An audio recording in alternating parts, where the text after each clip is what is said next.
Hey guys, welcome to Coding After 30. Today we're going to talk about another video, one of these web development roadmaps, because I want to give you steps that you guys could take to get to where you guys want to go and just have fun with you guys. So let me know, say hello in the comments. I see Adrian's here, Frank the Tank is here. Great to see you guys, always fun. So let me know if my audio works, if it's not too loud, if the music works, everything else works, while we set this up. And then we'll jump into it. But, glad to be on. Have another great episode for you guys. Fun as always. Anyway, say hello. Let me know how everything sounds. And we will jump in and go through all the things we're going to talk about today. Yep. Anyway, I hope everybody's having a great weekend. I hope everybody is doing great, working towards achieving your goals. One thing that I want to say to you, I have been talking to many people and everybody has their different paths of different things that they try to do to get to where they're going. I also have a Slack channel. Now we're moving everybody to Discord, and I'll find the link for you guys, throw it in the chat if you guys are interested. Here's the thing though, I give a lot of advice on what to do next, how can you get better, what can you do, and everybody has their own opinion, and I'm some dude here with an opinion as well. But I started late in life. I'm 41 now, and for me the most important thing is not wasting time and doing the things that deliver results, things that help you get hired, things that help you make the change in your life that you want. And if you're younger, that's great. You have plenty of time. So there's this girl that met me a while ago on Slack. We started talking. I started to help her out, and to my crazy surprise, she actually started taking my advice. She started listening to what I was telling her about her LinkedIn, about her GitHub, setting a portfolio up, taking some of the projects she already had, building a new one, and kind of outlining the gameplay. But my gameplay doesn't matter. Whatever I told her doesn't matter, and you're probably wondering why does it not matter? Because at the end of the day, she had to do the work. So anyway, she sent me a message the other day, and she was like, I just got an offer for a job. And I was just like so amazed and so happy for her, because yeah, I did it. My story is my story. It took me a while, maybe it'll take you sooner, and now she did it. Made a transition to switching careers, and to me that just blows my mind. And I'm fairly new to this, obviously, to YouTube, I've been working as a developer for almost 2 years, so still fairly new, and I never thought that I could break into this field. And so I did it, and she did it. And so now, it's not like this idea where it's like, I wonder if it's possible. I know it's possible. I did it, and I know people that I gave advice to did it. And so this is amazing, because if you're looking to switch careers, you can do it. But what does it take? It takes work. It takes dedication. It takes all this hard stuff that you have to do. And I talked to many people, and the consensus is learning web development, becoming a developer, it's hard. You know what I mean? You have to do a lot of work. It's not just taking courses. Actually, taking too many courses, it will become like a waste of time, because if you're not building, how are you going to succeed? How are you going to get to where you want to go? Anyway, I see a lot of you guys in the comments. Great to have you here. Let me say hello, because you know how I like to start going there. Christian, what's up? Just leaving work. I'm not sure how to pronounce this, but good to see you here. Of course, I threw the link for the Discord. You guys could see it in the chat. Frank the Tank, 40. Man, 40, it's amazing. And nothing's wrong with being 40. And it's possible to switch careers, to do what you have to do. And Logic Indie, hey, welcome again. And great to see you here. I hope you guys are doing great. So I did want to talk about this journey of becoming a web developer, a roadmap that you could follow. Some of the courses that I would recommend on Udemy, especially if you're looking to go into React. There's a lot of instructors. There's one guy that I really enjoy and started really following more and more, and I took most of his courses, John Smigler. I like him because first of all, he just wants to show you how to code, and every instructor wants to show you to code. But his courses, they go way beyond the Call of Duty, because he has like massive courses, like over like 36 hours, 40 hours, and there's so many projects that if you do the projects, you go through his courses, you complete the projects that he showed, you get so much practice that I don't see how you would not be confident in building some of that stuff. So I've been going through his courses. I just started going through his JavaScript course. Again, just because I want to review vanilla JavaScript, because I've been doing a lot of React, and I want to make sure that I still able to code in vanilla JavaScript. Not that that's anything you guys are going to be doing at work in terms of manipulating the DOM or any of the other stuff. You most likely be working with React. Anyway, you know, if you have questions in the chat, let me know. If not, we're gonna just continue with the show. We're gonna talk about, you know, all the different things that we could do. Talk about the path, talk about whatever else we want to talk about. But honestly, guys, the truth is, like, more importantly, I want to hear from you guys. You know what I mean? So don't be shy. I say this so many times. You know, don't be shy. Let me know in the comments, like, any questions you have, because I do want to have this conversation with you guys, about you guys, and about the things that you guys are working and doing, because that's ultimately what we want to do, showcase and talk about. You know what I mean? Because it's literally, if you're not making changes in your life, what's the point? What's the point of having this channel and talking about stuff if at the end of the day it's nothing? And that's why I like never do like drone footage. I'll never do like crazy stuff to just get the views in terms of like entertainment purposes, because at the end of the day, like, I want to make sure that my goal is to become a better developer. I mean, like, I got a collections of books that I'm going through. This is like my yearly reading. I'll actually show you all of them. My yearly, it's a lot of books, so I'm going to say it's a yearly endeavor. And one of the books is missing, but I'm going to show you kind of my reading list.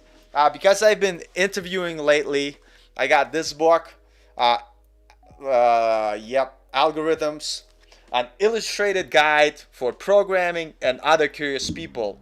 And so, you know, it's a great book, really well at explaining stuff. And what's cool, it's illustrated, not like super kids illustrated, but like it has stuff like this, and kind of look at it and read it stuff. So this is the book that I'm reading now, Algorithms, an illustrated guide, because I am interviewing. Even though I have a good position, I don't mean to leave, but it's a contract role with possibility going full time. And if that happens, I want to stay there because it's going to be an amazing job. Here's another book.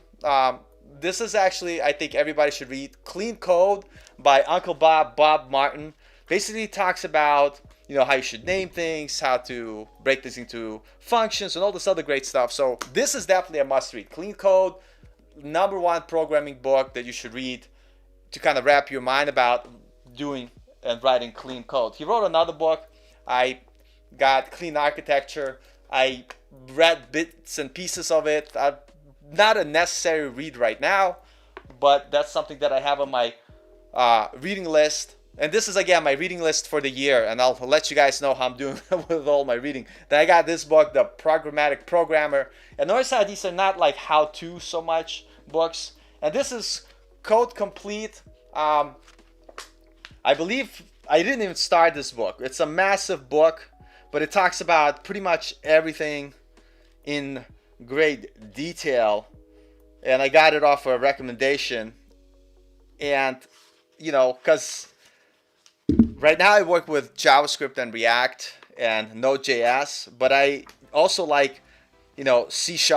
And so I do go through, you know, C# projects for fun, you know, because I'm such a nerd.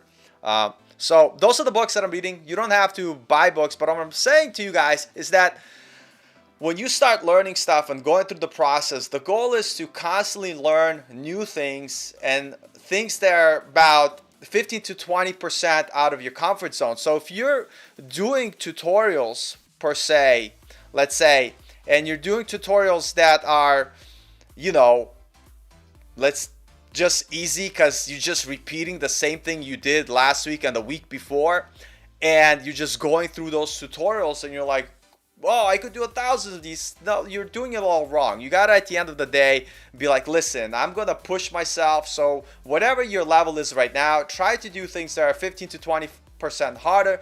And you know you're doing it because the learning is slow, and you're like, I don't get this, but I kind of get it, and I know if I put my time into it, I'm gonna figure this out. Because that's where the growth happens, is in that struggle. And that's what I would recommend for you guys to do and work through, because amazingly, that's how you guys are going to just get much better. I mean, that is the truth, because it all comes down to working through the problems and finding solutions. And if I look to my left, I have another screen here that I look at. So let me look at some comments more here.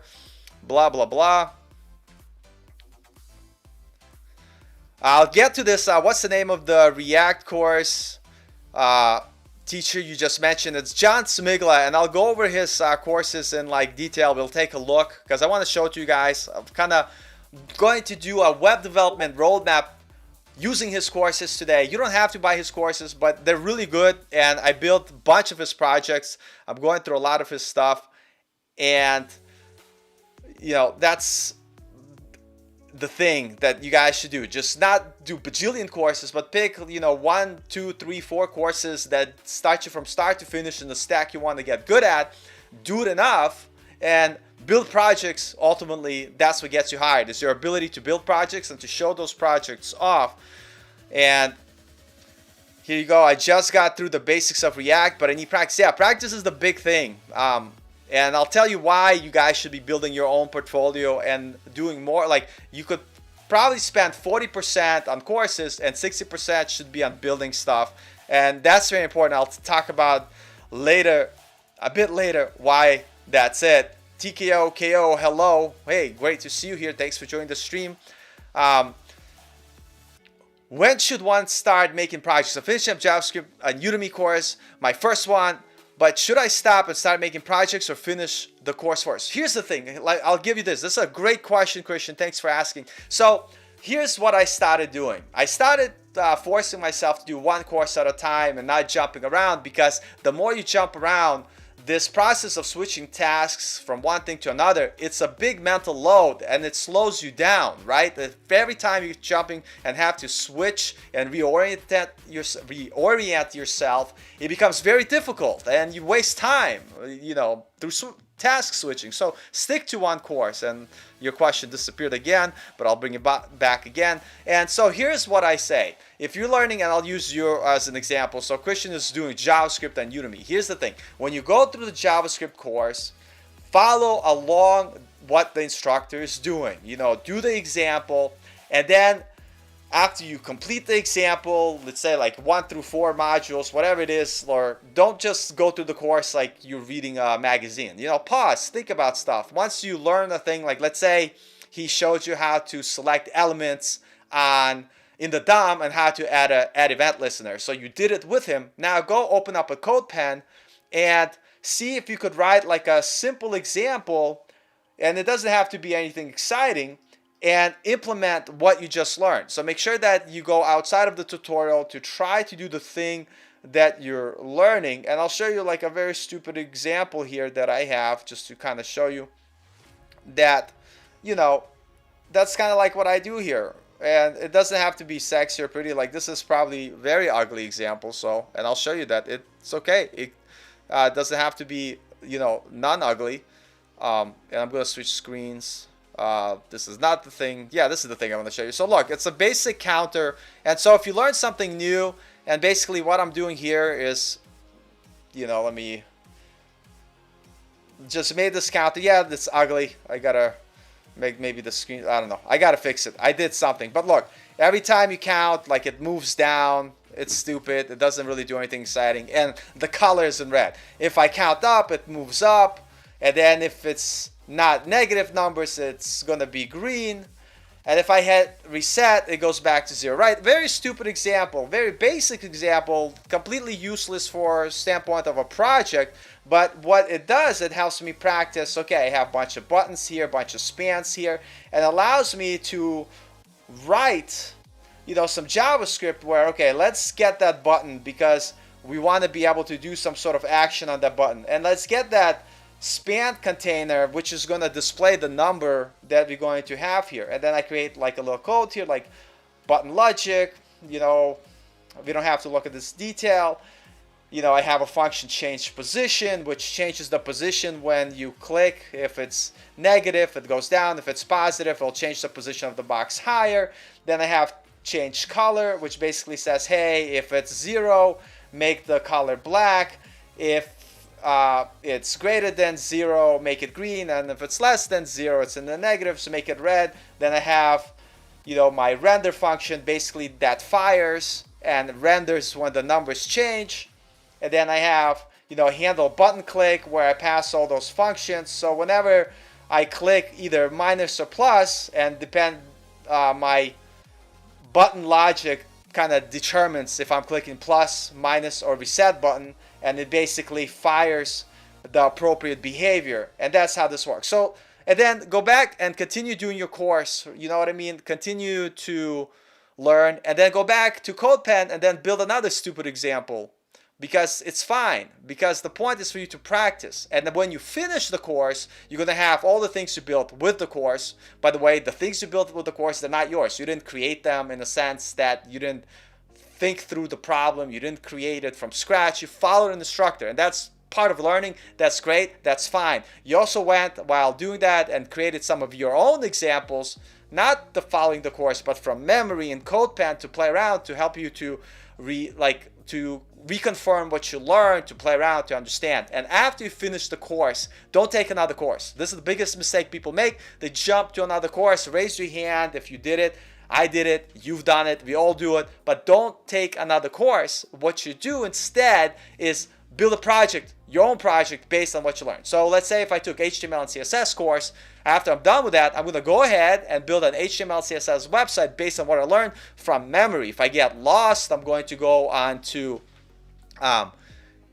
like Google and look stuff up, but I'm not going to go back to copy and paste the tutorial. You guys have to focus on solving problems on your own. And once you build that project with HTML and CSS, you could put it in your portfolio. Now you're ready to move on to your next course. If that was JavaScript for you, go through the same process, go through the modules, go through what the instructor is showing you, do all the code examples, then stop, go into CodePen like I showed you, make your own versions of that examples that are going to be different. For instance, that counter that I showed you is based on an example that John Smigler did. If you look at his code and my code, completely different. And that's what I want to encourage you guys to do, is that you write your own code.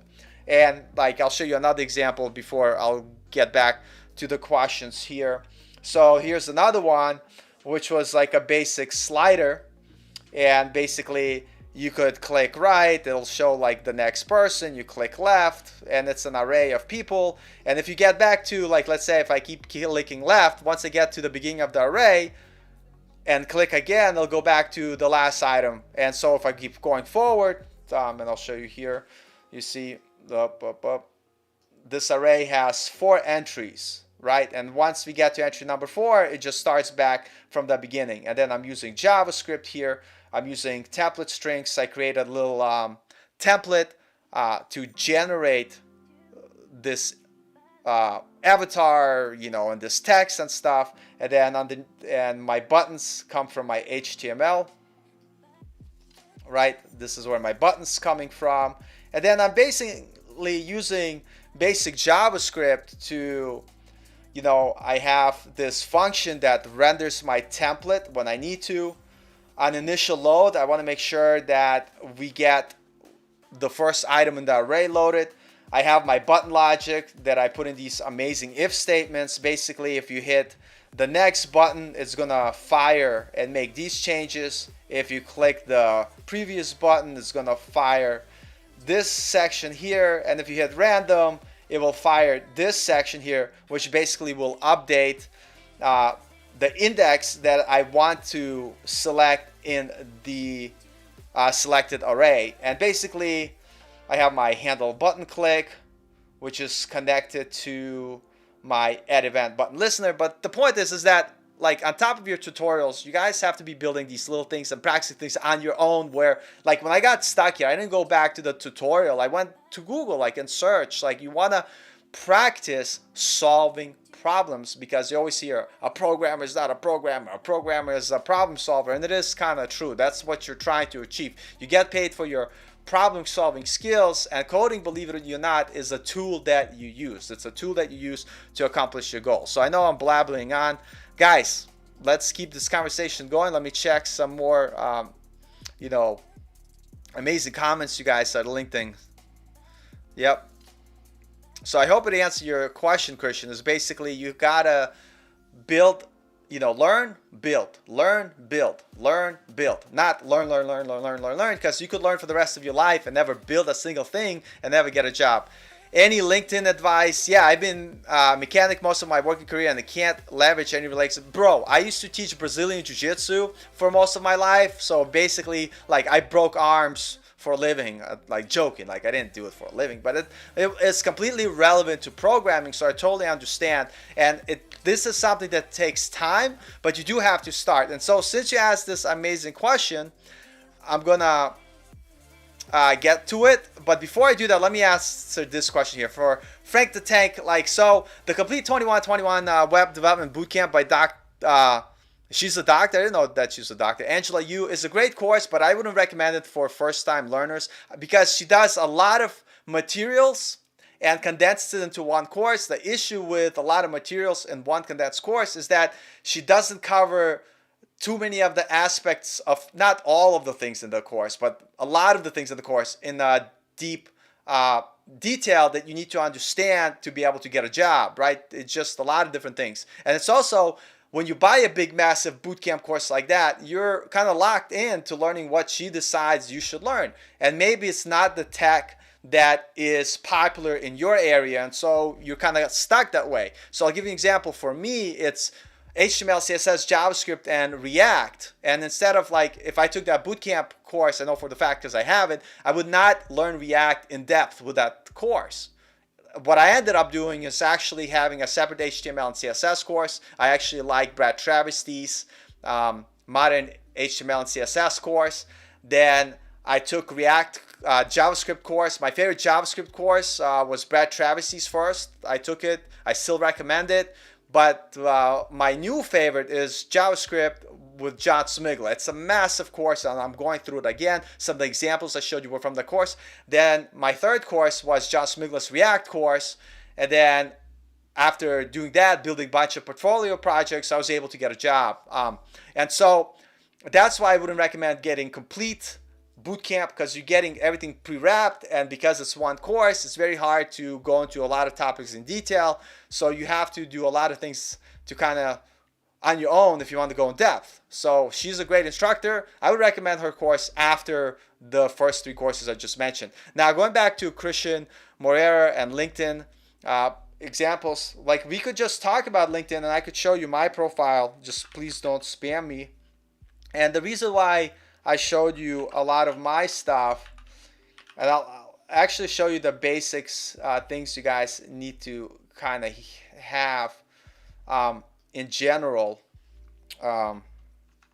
when working and looking to start your thing. And I'm kind of going to show you as an example. And this is exactly something this is what I recommend to all the people that are on Slack, that want to get some sort of coaching or direction from me. I tell everybody the same exact thing that I do. And here, let me share my screen here. But before I do that, I'm also going to pull this up.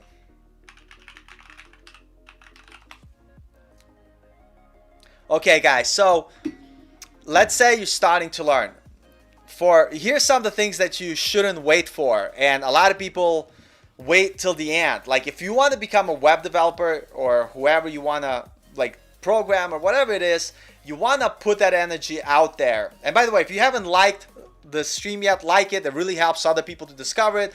And I really appreciate all of you guys being here. So please ask questions, because that's why I'm here. I want to help you guys out. And we are going to talk about the roadmap, but you guys asked such good questions. And before you start this roadmap, these are the 3 things you guys have to have. They don't have to be completed, but you have to have it. And this is something that like I promote 100%. And if you are going to do like a homework assignment after this stream, this would be it. This is what you would do. And number 1, let me share my screen here, is you need to set up a portfolio site. I didn't build this myself.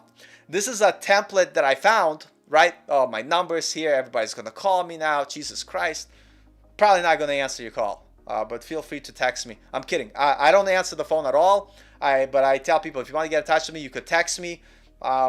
So now you know my number, you know my real name, you know I live in Texas. And the reason why I don't want to blob anything out, because I want you to know that I'm a real person. I don't hide anything. I have a job in the field. I'm doing the work, and I'm giving you real advice based from my experience. So I have my skill set, my resume.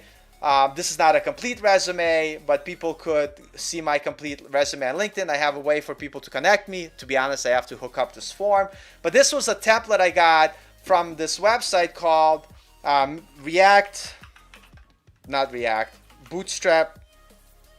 Bootstrap Made. So the point why I want to say this is that, and the template that I got, you could get it for free. I'll actually show you the template so you guys could see that it's like seriously like not that hard. So I use this template. Look, oh my god, it looks exactly like my template. So the point is, when you're starting out, don't try to waste time building your portfolio site yourself. You could get this for free. I paid whatever it was, $19.99, so I could put my own branding and not have the watermark that they have there. But the point that I'm trying to say here, don't let it stop you. Look, I have a nice looking portfolio, and I specifically did it this way because I want to tell you, like, look, notice how I don't have my portfolio here. So if you're starting out, you probably won't have a portfolio to show. So don't put it here.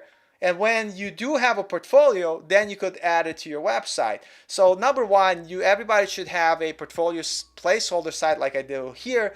That's your name, my name, paulbasowski.com, yourname.com domain. So now you have a placeholder to send potential recruiters, people, and you put that intention out there, right? I'm a big believer of putting things into the real world, like your intent. This shows that I am a software engineer. Why? Because I wrote it here. Regardless if I was or not, I'm putting the intention out there. So that's number 1. Number 1, have this portfolio website to eventually put your portfolio projects in. Number 2, you need to have a GitHub, right? So this is my current GitHub right now. And basically to show you, I started in 2013. So if you're kind of like wondering, like, man, I had nothing for 2013, nothing in 2014, 15, 16. Okay, in 2015, I had one thing that I did, whatever it was. 2017, still kind of not taking things seriously. 2018, yeah, I started taking things seriously because I realized in order to break into the field, it's not the YouTube videos, it's not, watching drone footage, it's not listening to people talking about how successful they are and how much money they're making. Because when I first started in this field, I was not making the money you think I was. And just do the work. Like this shows, I'm doing the work. 2019, a lot more effort. And then guess what happened? 2020, I got hired. That's why we have this kind of middle section with not too much commit, because I was really focused, at least for the 6 months, making sure that I'm able to do my work, able to do what I need to do to get stuff happening. 2021, listen, it is what it is. I was working a lot, so not as many personal commits. Why? Because I have a job. I started working in the field. I broke into the field. I started with not making a lot of money to where now I'm comfortable with what I'm making. It pays my bills. It's not a bad gig, and it's a contract role, and if it turns into full-time, I don't mind doing it for next 3 to 5 years because it's actually pretty good, and my pay, it's really good already. And that's their lowest tier. So for me, working for the company is just going to go up, up, up, up, and up. So number 2, after your personal portfolio site, everybody should set up GitHub. You have to have it. People do look at it. They might not look at all the details of your code, but they do look at it. And then the final thing, as we taken a long time to get into Christian's question, is LinkedIn. And here's my LinkedIn. And obviously, guys, I've been doing this hustle, trying to break into the field for a while. So my LinkedIn portfolio is pretty legit now. But when I started, it didn't have any of that stuff. Like I could kind of, before we go here, before I break down the important stuff here, let's kind of look here and see all my experience. For the longest time, my experience was co-founder of Super Kids Karate and Gracie Brazilian Jiu-Jitsu. I ran a martial arts school. That's what I did. Sales associate, and in your case, Christian, mechanic, right? It is what it is. And then what I did is I looked for some internships. I got a WordPress internships with a marketing company. This internship right here, this was with my friend and I. We started a company trying to get freelance projects. We didn't really get that many freelance projects, but we did the work, right? We practiced doing the tag that we use. So I put it on my LinkedIn. Then I worked as a marketing manager, retention specialist, and a Brazilian Jiu-Jitsu instructor at Gracie Sports Brazilian Jiu-Jitsu Martial Arts School. And then after that, I got a contract work as a front web developer at a marketing agency. And if you're starting out, it's not a bad bet. Check out in your area a bunch of marketing companies. They all do WordPress or Squarespace. It's a great place to get started where you don't need that much development chops to get. And that's 8 months on my resume. You know what I mean? And that's the most important part. Then I worked at Versus Suite. That was like my first real job, which I started January of last year, 2020. And I worked there a year and 5 months. And I just 4 months ago started working as a software engineer, part-time at first, Red Hawk Research. And now I'm working full-time, but it's a contract role with possibility of being extended and turning into a full-time job. So notice how over time I went from being a martial art instructor and an insurance salesperson to being a developer. So now when you come in, most people want all that other stuff doesn't show less. All they see is software engineer, software developer engineer, front-end developer engineer, and so they see only my software engineering experience, and that happens over time. Don't rush, but it won't happen if you don't have a LinkedIn profile in the first place. So once you have a LinkedIn and you're looking to make that transition, what you want to start to make sure you're doing is you have a resume. So you can't really clearly see my resume here, but since we already talked about, and since I'm saying roadmap for 2021, which I will talk about courses, let me show you my resume if I could find it. I'll find it in a second. I'll show you. I have to do it in another browser here. Give me a moment. I'll show you my resume. But LinkedIn, it's for sure very important. So the 3 things like bare minimum while I search for my resume, I show you in a minute. Before I show you my resume, I'm also going to show you more questions and stuff that you guys have to talk about and discuss, which we'll do in just a minute. So let me first look at the comments before I show you the resume. Good. Yeah, so the LinkedIn advice, let me finish that since I'm already talking about that, and we'll come back to it. So LinkedIn advice. Oh, Ron, screen share, my man. I want to show, where's my LinkedIn here? Here we go. That's my resume. So on LinkedIn, the advice is this. Slowly, if you don't have experience, it is what it is. Try to find an internship or start seeing if you could build a website for a friend or something and then put that on your experience. I have education, Manchester Community College. I didn't finish. I dropped out of the University of New Haven, never finished. I don't have a college degree. But I have some of these licenses and certifications from LinkedIn Learn. Do you need them? No, but I had them from before, so I got them. The most important thing here is this. You should have endorsements that represent the thing that you do. So before I used to have sales, personal training, whatever. No. You need to make sure that if you want to be a developer, the top 3 things here are the things that you want to get hired in. And I have React, JS, JavaScript, and ASP.NET because that's what I used to do before. Now I'm mostly looking for React, JavaScript, and Node.js. And if you look at more, I have other ones. Like I had marketing, I had sales, video production, whatever it is. And I was like coaching. And I didn't want to have that as top 3, so I did remove those, and I only made sure that all my skills that appear here are related to the field, related to what I want to get a job. And believe it or not, recruiters, when they come here, they scan if you have a software development job. They just want to see, because if you already have a job, you're the ideal client for them, because it helps them to know you already got a job, so you're the easiest person to find another job.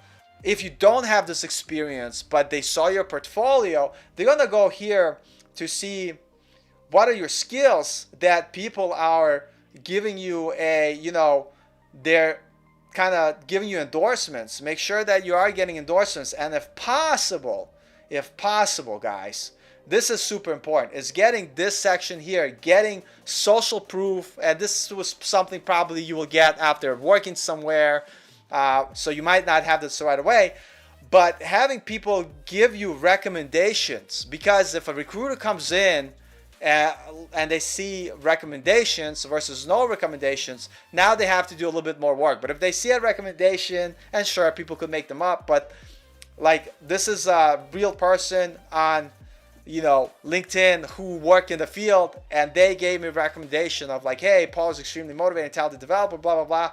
Enough about me. But the point is that all of these serve as social proof on your LinkedIn to help you stand out. And so yes, you should work on building LinkedIn profile. You should have a GitHub, and you should have a personal portfolio site, even though you don't have portfolios like I showed earlier today. So I hope that answers your question. But the most important thing outside of that stuff you could spend, like, just build it out quickly, have it as like a home to add things as your experience builds. But the most important thing that you should be building and working on 80% of your time is building projects and learning the stuff. Because at the end of the day, if you can't build anything on your own, you're not going to be able to get a job. Like at my job, like I'll give you an example. The other day, I was like, oh my God, I don't know, like I got to build this thing. And I started building it, and all of a sudden it broke, and I'm trying to fix it. I'm like, I don't know what's going on. So you have to know enough, like have enough experience to be able to figure that out, like in real time. Go to Google, go to Stack Overflow, see what other solutions other people have, be able to make sense of that information, apply it at your work, fix the problem you had, and rewrite the code, make it work, and then commit it to a feature branch and put it up for a review so a senior engineer could review. Like, if you can't do that, you're not going to be able to do work. So you do have to know the stuff. Like, there's no easy way when learning to code. So let's hear. And we talked about what do I think about the complete development type of courses and my thoughts on them. So yeah, you know how I feel about them. Yep. We did discuss this.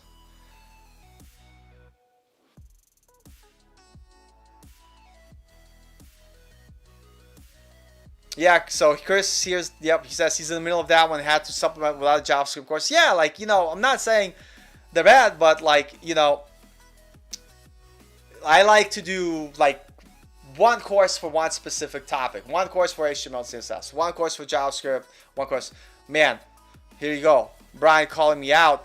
Paul, hey Paul, check out your Instagram DM. Yeah, I'll have to check it out. I'm bad on social media. Like, I just Facebook, Instagram, forget about it. But I will check it out. I will take a look. If you want to have if you guys want to get in touch with me outside of sending me connection on LinkedIn, because you all know what's up, or texting me on my actual phone, I appreciate you guys not doing it, but if you have to, if it's something important. But another best place is going to codingup30@gmail.com. Send me an email there, and I will see your emails. But I will check the Instagram now that you mentioned it later today. Hey, Hologram Nunchucks, what's up? Great to see you. Hey, awesome. Yeah, that template is nice. That template is free, man. And I'm telling you, like, get it out there. Put it out there. Start doing the things. I probably should have sent you an email. Look, it's not your fault. It's my fault for being irresponsible on social media. I shared the link to our Discord, too. That's another great way to chat with us. So, Coding After 30, obviously Coding After 30, he's asking me, how's you're learning C sharp. It's like seashells on the seashell. How's your C sharp learning coming along? Are you learning EF Core or Dapper? EF Core or Dapper, not familiar with any of those. Like, so for my C sharp learning right now, I'm doing a lot of stuff that's related to work, so not too much C sharp. And if I do C sharp, believe it or not, it's from the standpoint of doing something to allow me to unwind. So right now, because I'm not using it in my work, I've been playing with it in the context of Unity game engine and try to experiment and build things. When I was working, the two resources that I was using is that Corey character on YouTube, and then I bought a course that I'll show you later on Udemy. And now I also took the Coder Foundry self-paced course when it was on sale. It's pretty good, and I was working through that before. Now my job, like my tech stack is React, JavaScript, and GraphQL with Postgres database. So that's what I've been working on exclusively. And so my C sharp, I probably spend like 15% of my all the daytime or learning time on C sharp right now. But if it is the popular language in your area and that's something you want to continue with, definitely continue with it, study it. And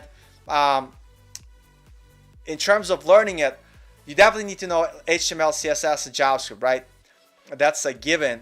But when you're learning C sharp, what I would encourage you guys to do is to build one project in their most popular like stack. So one MVC project, one Blazor Pages project, and one sorry, not Blazor Pages, Razor Pages project, and then one Blazor project. If you're doing C sharp for web development, those three projects, 1, 2, 3, should be the thing for you guys. So one MVC project, one Razor Pages project, and one Blazor project. And then, you know, once you have that put in your portfolio, and maybe your MVC could be your blog, maybe your Razor Pages could be like some sort of your movie app project, and maybe your Blazor project could be your, you know, like a bug tracker or whatever it is. But like those, if you know those three things, you're golden. You're doing really good. So that's what I would recommend. Love to see you're doing something passionate about. Yeah, like you have to. You know, you have to pick something like coding. You have to be passionate about because it's something that it's not easy. It's a lot of headaches, a lot of learning, a lot of like hard work, heartache, headaches, real pain. It sucks, you know what I mean? And so if you're not passionate about, it's kind of hard to keep it going. But at the same time, it's so different from my last job being a martial art instructor, MMA trainer, Brazilian Jiu-Jitsu trainer, that like, you know, if you have an empathy to learning, you could do coding, but it's never-ending studying for the rest of your life. DJ Norris, finally getting to your message here, so great to see you. What's up? DJ Norris and I actually just did an amazing recording. We did some mistakes because we were so excited. Not a big mistake, but we got to fix that. But we're going to start a channel for those of you who are interested in freelancing. I'm not a big, like I have not that much interest in freelancing because my main interest right now is my main job. But as a side hustle, I'm willing to try it because if my side hustle starts making money and it actually makes a lot of money, then I could be like, oh, maybe I should do it as full-time. So we have a podcast that we did for our new channel that we're starting called, one second here, Entrepreneur Devs, something like that. I don't remember because I don't have it in me. Like, I have so many things in my mind. But we're going to put some of the items here for you guys to check out, like little excerpts, but you'll be able to see the whole podcast on that channel. And again, this is very specific to people that want to jump into freelancing because they're already working as a developer. So if you're not working as a developer, don't think freelancing is gonna like fix your problems. And if you're not working as a developer, don't do freelancing. Get a job first. But if you're already working as a developer and you want to do something on the side hustle, we are created this other podcast that's going to be on how to freelance as a developer, and we're talking about Shopify right now, and DJ Norris knows more about that than I am, and it's a great podcast. More about it, just keep an eye open on it. We'll talk about, hey Luke, good to see you. How are things? How you been? definitely check out Discord. That'll be awesome. Oh, EF Core is a database thing. EF Core, I've been using like their entity framework. Not sure if it's the same thing. Just shows you how much I know. And like I said, right now I've been living in the JavaScript world because that's what I'm building on projects. That's what we're doing. I could show you the project that I started working on later today. And Brandon, what's up? So, what's up, Brandon? Good to have you here. So, guys, line up some more questions. I really, listen. So, what backend tech is used here? And hey, Hologram Nunchucks, I will tell you all about it. But before I want to say, guys, without you, this channel would not exist. And the point of this channel is you guys. You are the community that I'm very thankful to be part of, and I love all and each and one of you guys because I'm, at the end of the day, some random dude on the internet that's just giving his opinion and being honest with you guys of how difficult it is. So that's why I never talk about how easy this is. It's actually, like, I don't want to discourage you guys, but it's very difficult to break into this career, to get this started. And I want to be building a group of individuals that like the fact that we're all about the hard work, we're all about the hustle, we're all about coding. Like, if you're here and you're not coding, like, man, I can't stress this enough. You won't get a job. You just won't do it. Like, you need to work at your hustle. So if you're watching channels like Krishan, watching that other dude, John Fake, Fluke, whatever his name, Joshua Fluke, whatever it is, like, people that talk about drama, talk about excitement, you see cars, you see drone footage, you see the transitions, you see music, they're like, oh my God, like, I guess like I'm doing that thing right now. I'm like pretty wild and out there. I'm like, but they're like, oh my God, I'm gonna tell you, like, if you build this course, if you try to do this $300,000 in next 3 months, don't watch my videos. Don't like go watch It's called mental masturbation, which basically will waste your time away. Like the people that I want to watch my channel are the people that are putting the knife to the grindstone, whatever the expression is, and doing the goddamn work, because that's how you get there. You do the work. You do the goddamn work. That's how you get to where you need to go. And so these are the people that I want to have as my subscribers. It's you guys who are hustling, who are making it happen, and that's what I want the channel. With that being said, I'm going to start doing Project Party Tuesday. It's going to be a great time where basically I'm just going to talk about the projects I'm doing. It's going to be more code heavy. 2 reasons that I'm doing it. Number one is gonna allow me to show you what I'm working on and see the reality of code, which is basically boring. It's basically you get stuck on one thing and it takes you 3 hours to fix it, but it's the reality. Number two, some of you guys might be more knowledgeable than I am. So if you see me struggle with something, you could ask questions, you could give me feedback, or you could be like, hey, why don't you try this? Maybe this will work. So it's going to be another way to engage you guys, but also I want to make sure that this channel doesn't devolve into like a crypto channel, because I guess that's what's popular now, but it's a channel that really focuses on coding. And 3 things that happen: number one, I get better as a developer; number two, you get some value that allows you to get your next job as a developer; and number 3, we all get jobs as developers that make bajillion dollars, so at least enough money to buy our fancy car that we like. And so I don't want to be like the lifestyle coding channel. I want to be like, this is what you guys have to do. And by the way, this girl, like, I don't want to mention her name right now because like she's still in the process, but she, like, I gave her advice, right? And she took it. And she, like a systematic approach, like a checklist, got GitHub, got my portfolio site, got my LinkedIn, got my 4 portfolio projects, learned React, learned this, started applying, did my resume like this. She got a job. She got a job offer. And that's amazing because, like, at first when I did it, maybe I got lucky. But it proves to me that if you have a systematic approach, you're going to get to where you have to go. Like, you're going to get there. And I'm so proud of her that she did it. And it is amazing because, like, it is like a real success story. I'm some dude, like, I'm a dude on YouTube now, like, and you could be like, oh, he's making stuff up. But like, she's just some random person, got a job based on coming up with a systematic approach, not trying to jump from one course to another, and just doing the things. And she did it with JavaScript and React. You know what I mean? And some people will do it with C# and ASP.NET. And some of you might be doing it Laravel and PHP, whatever it is. And so, I mean, that's the point of this channel. You know what I'm saying? Tech Crowley, what's up, man? Good to see you. We got to chat. We got to jump on and talk about stuff. Miss you, bro. Yeah, I'm alive. Just been busy at work. We have this crazy deadline. Yes, should you look actively for recruiters on LinkedIn once you... Yeah, you should always, no matter what you do, you should be active. You should actively be learning. You should be actively, making contacts, talking to recruiters, getting... You guys, all of you guys should have like your own circle of developer friends. Even if you met online, even if you met through here or through our Discord channel or through Tech Rally's Discord. Find some developers, friends that you could have and work on projects together. Do some peer coding. You need to be coding to get ahead. So 100%. So with that being said, we talked about having a good resume. We talked about, or at least some resume. We talked about the 3 things that anybody could do today that don't require anything. Number 1, get your portfolio site going like I demonstrated here. Right, I closed my portfolio site. Let me go back again so I'll show you those examples again. So like if you're gonna do like a takeaway, so let's do a checklist right now. Everybody raise your hand if the answer is yes, and don't raise your hand if the answer is no. And of course you guys could lie about it and not just raise your hand and tell me that you have all this stuff when you don't have this stuff.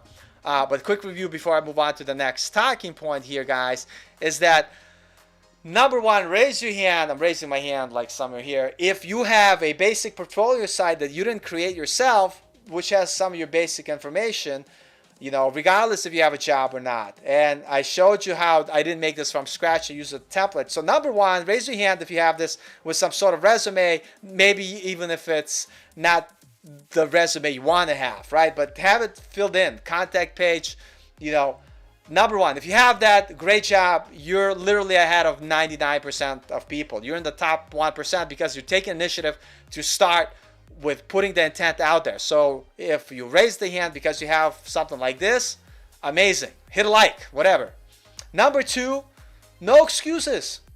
Have a LinkedIn profile. Not LinkedIn, GitHub profile where you're committing code all the time. And I showed you how I was not serious for many years. I started 2015, 2017, still not serious 2018, 2019, really getting after it.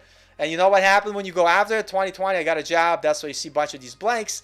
And listen, guys, raise your hand if you have a GitHub. It has an image of you that matches your branding of your personal brand. Yeah, that's weird when my computer does weird stuff like that. But anyway, and the final thing, number 3, no excuses. You should have LinkedIn profile, regardless if it's completed or not. You will get there. You got to complete it. So if you have 3 for 3, you're like top 1% of 1% of getting after it. You might not be there yet. You might not have that job, but you're after it. You're making initiative. You're putting the intent out there through action, right? Everybody tells me about The Secret, that book. That book is garbage. You could think about The Secret, like putting the intent out there. When I say intent, I'm saying do like action. I actively made sure I have a LinkedIn profile because I filled out the details and started. I actively been committing, not thinking and visualizing, positively thinking. I actively been committing to my GitHub, and I actively created this thing, actively do. So if you have 3 for 3, you're amazing. If you have 1 for 3, you're doing amazing. You're on the track.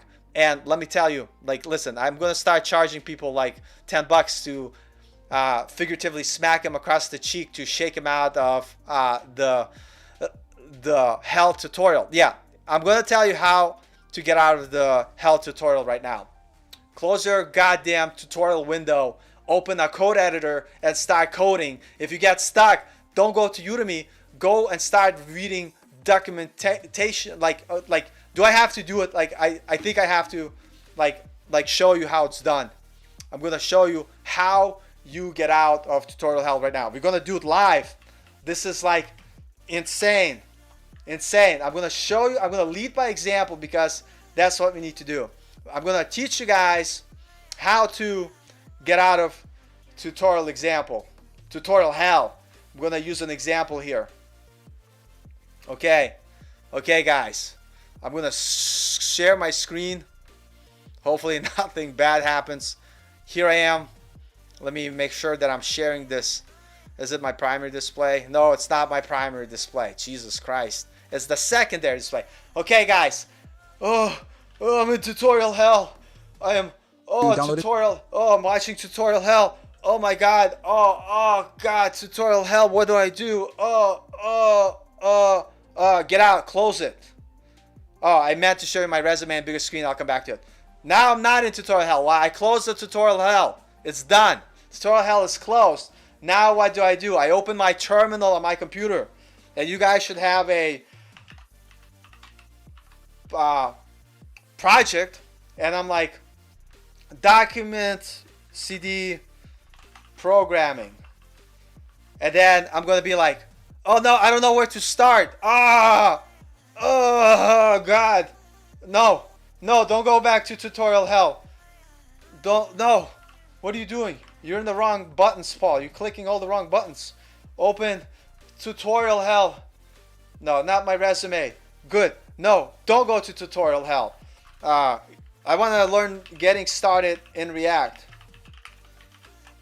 Look, I'm not in a tutorial. I'm not in tutorial hell. I'm actively looking what I need to learn to make it happen. Okay. And start reading that documentation. Tutorial hell. I just know what to do. Learn React. Learn by doing practice. No, not tutorial. No tutorial. Okay. Using create React app. And you just start doing this, like what I'm doing. Oh, okay. Here's an example. Okay, npx create React app. Look, okay. So I go here and I go ls. Oh, I'm gonna go. I'll just do it in this folder. I'll delete it later. npx my first app. And you just click enter. Look, I'm not in tutorial hell. Like, I'm not using tutorials. I'm using documentation. I'm using what I need to do to get stuff done. You know, we make it happen. And so now I'm like, okay, like you're out of tutorial hell. You're actively doing. Now, if I go back to Udemy right now, you guys will, you should like, look, I'm going to go back. No, I don't feel comfortable. I don't know. I need to go to Udemy. I need to smack across the face. Close the goddamn Udemy tutorial. Get out of there. Don't do it. Go back to your struggle. Okay, then you follow the steps. Okay, Yarn. I don't use Yarn, but I will. So let me see where my portfolio is. Okay, so I created, what the hell did I call it? My first app.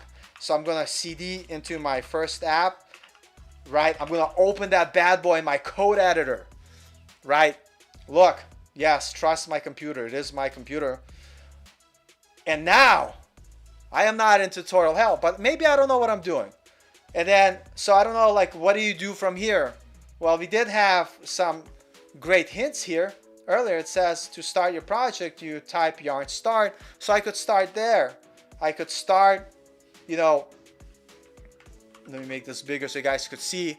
I could look through the folder structure. Maybe I don't know what it is. I could start deleting stuff and breaking stuff. But let's, you know, and let's do npm start. Well, they said yarn start. Fine, I'll use yarn start. And like something's going to happen. What happens? Command failed. Of course you failed, you jerk. Because I have a weird computer. My computer is weird.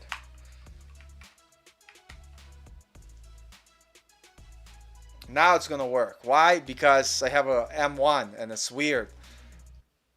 And look, what do we have here? Oh no, we created our first React app. So what do I want to do with this? Well, I want to make some sort of website. What is like, and you just start, right? That's what I'm saying. I know, like, we went kind of off the rails, kind of giving this example. And so now I'm basically going to spend my time here. I'm going to be like, all right, so what happens if I delete this? Just move it to trash. I don't need test. Whatever. We'll delete this. What? Oh no, I deleted index CSS. Oh, we'll keep that one. Index.js we'll keep there, just so like I don't have to do too much stuff from scratch. Report, what, like delete, you know, like delete, you know, I'm just deleting stuff here. And then now you're like, you go to look at your project and like, oh, it's not working. No such a, yeah, because you deleted the reference to the logo. And let's see where we're calling that logo. No, it's not here. It's in app.js. Yeah, let's delete that reference so it's not a problem. Did that fix the problem? So, some app.css doesn't exist. We don't need it, so let's delete it. Does that fix the problem? Compiled. Report web.js. It's like sometimes you have so many errors. You just Control C out of this bad boy. Run yarn start again to see if it fixes it. It's going to be another like weird error. Can't resolve vitals. And you just start going through the errors. And if you don't know what the error is, just Google it. I know it's like it's because I'm calling this function that doesn't exist. So let's remove it from here. Let's see. Logo is not defined in app.js, right? Oh yeah, here we have this image. We don't need this. We don't need this. Let me go. Like I don't need any of this. Let me delete this. Start here. All right. Let's reload this bad boy. Look, start here. You're working on building a project, and let's say you're stuck, you know where to go. Don't go to a tutorial.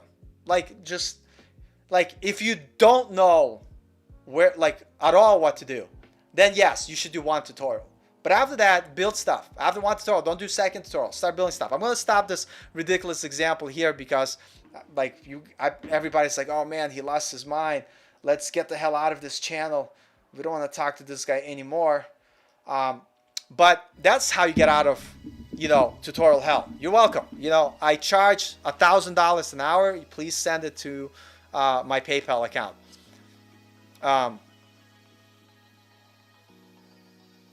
Listen. You have all three though. Now you know the next step. Take that portfolio page, your HTML and CSS. There's no shitty code. There's just code that you could always make better. So, hey, I've been there. You just don't see it because I was in your place, and then eventually I replaced it with something better. By the way, that's why I just use a template to make it less shitty. And so you're doing amazing. Just, you know, keep it up. Keep it up. Yeah, I'm about to break the internet. I break the internet all the time, you know. So, yes, all laughs all around. Thanks, guys. Painfully accurate. But guys, that's the truth. That's the truth. I just want to tell you the truth because that's how things are.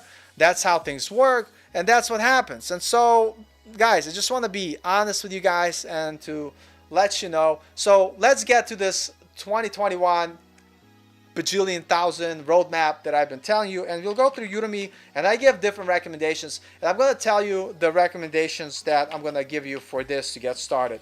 And I'll give you my reasons why like I'm going to do that and why you should too. Let's see. I'm just looking stuff up. I want to be professional. I want to be prepared. I got that stuff queued up for you guys. I'm going to give you a few reasons why these are now my favorite. And number one is like I'm 41 years old. Like I don't want to waste time. I don't need like drone footage that I keep droning about. But I'm going to give you some good reasons in a moment. And I'm going to talk about what courses you guys should take moving forward if you're just starting out. Yeah, only in Jiu-Jitsu I was making $150 an hour as for private lessons, which is great. The problem is you can't scale private lessons, you know, but it's not bad, and they're physically very taxing. But yeah, so Tony, what's up, bro? Good to see you. What if your CV has nothing to do with it? Coming from a science back. If you're coming from a science background, that's actually a plus. I'm going to tell you. But put your experience, and then because I started as a martial arts jiu-jitsu instructor, that was a big, and an insurance salesperson. That was a big part of my resume.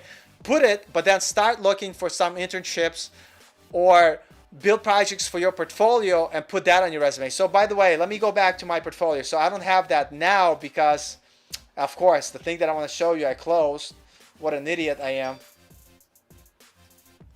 Let's see if I could bring it back up again. But I'm going to show you here my portfolio.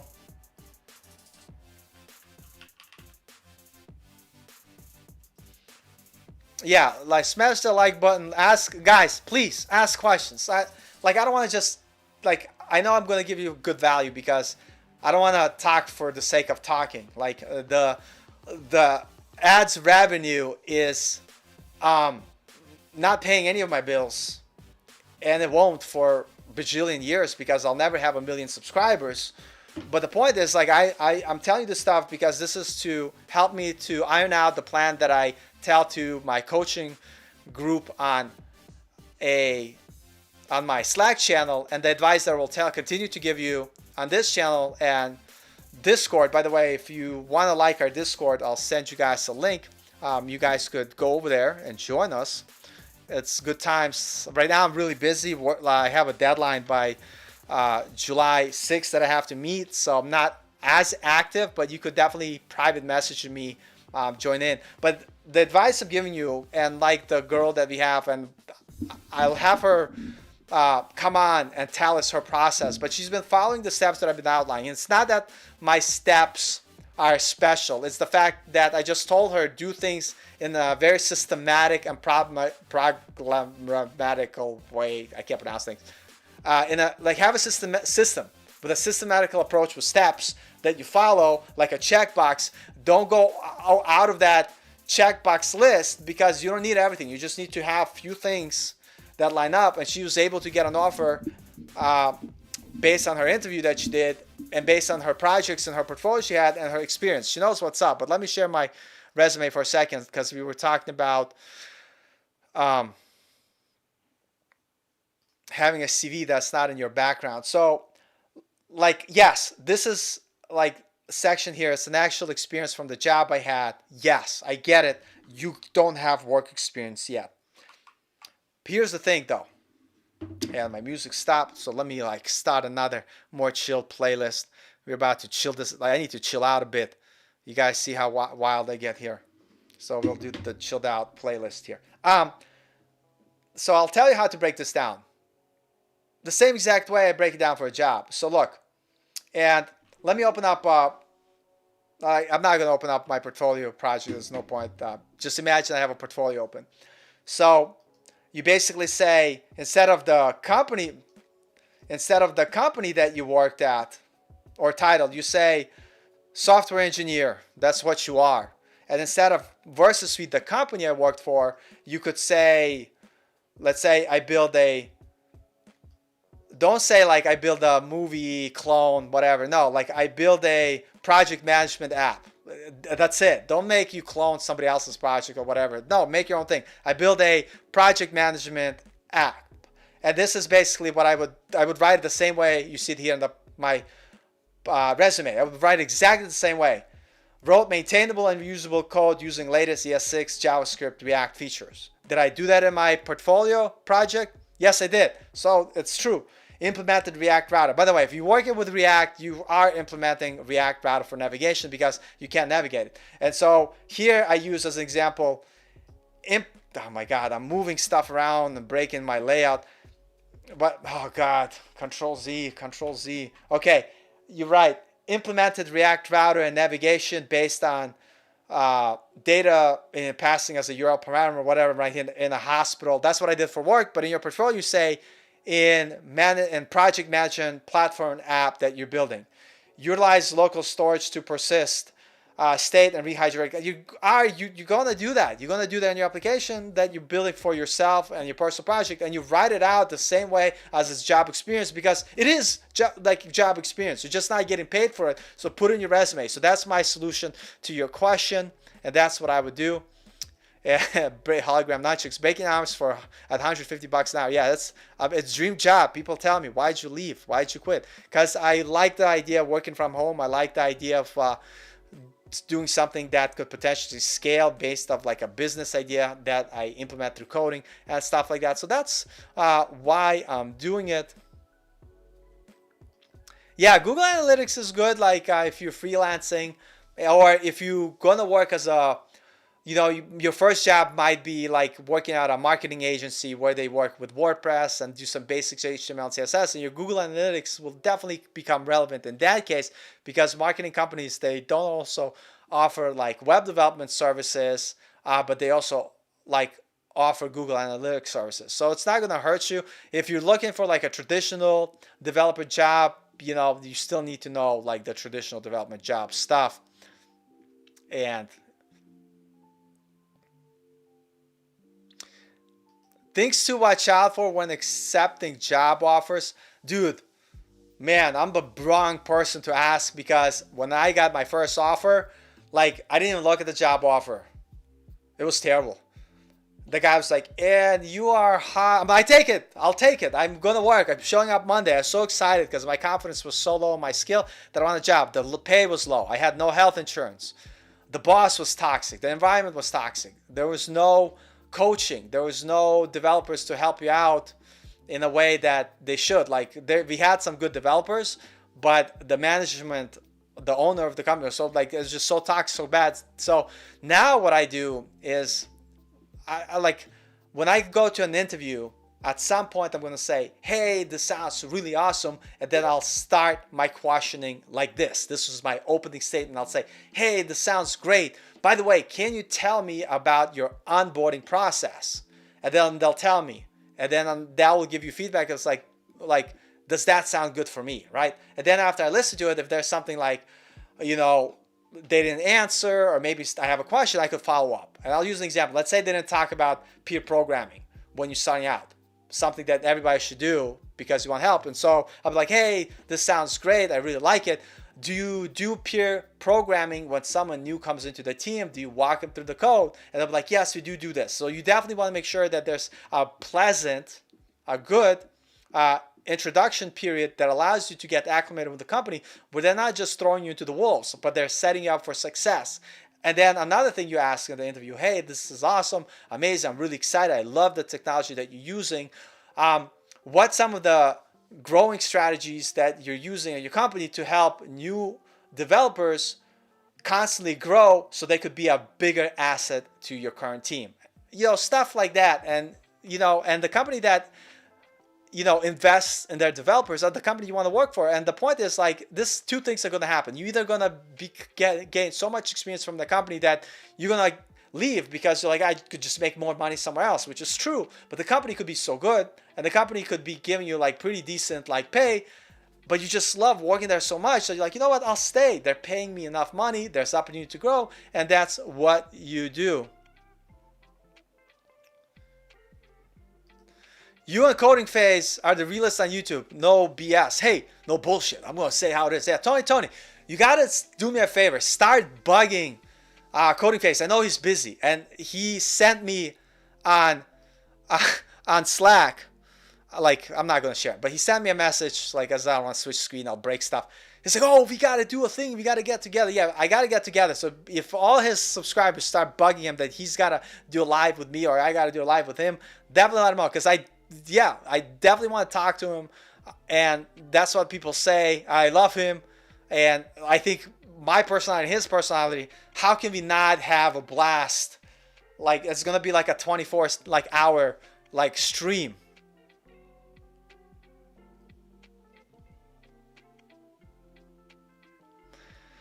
So I can't, Christian, I can't answer exactly because I don't have experience in Android or OS development, but I'll tell you what, React, with a lot of people that I talk to, many different people from many different places, React and JavaScript development right now is the easiest way to get going. This girl that I've been coaching, she got a job with React and JavaScript. But I'm going to say that if you have a lot of Android and OS experience, and that's something you're really good at, you're writing Swift code or you're writing whatever Apple does, AOL, native development, and you have the experience, that's what you know, then search for those jobs. Those jobs are out there.